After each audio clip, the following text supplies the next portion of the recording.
Hello friends, please నా ఛానల్ని కొంచెం సబ్స్క్రైబ్ చేసి నన్ను సపోర్ట్ చేయండి ఫ్రెండ్స్. దేనికైనా భగవంతుని అనుగ్రహం కావాలంటారు.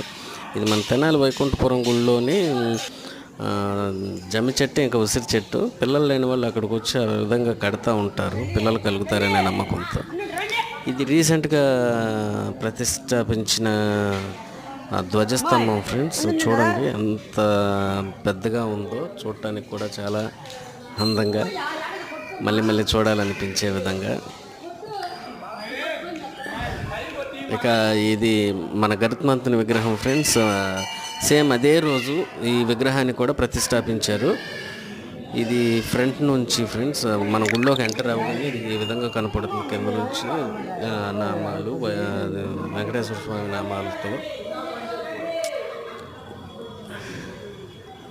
చాలా థ్యాంక్ యూ ఫ్రెండ్స్. ప్లీజ్ కొంచెం సబ్స్క్రైబ్ చేసి సపోర్ట్ చేయండి ఫ్రెండ్స్.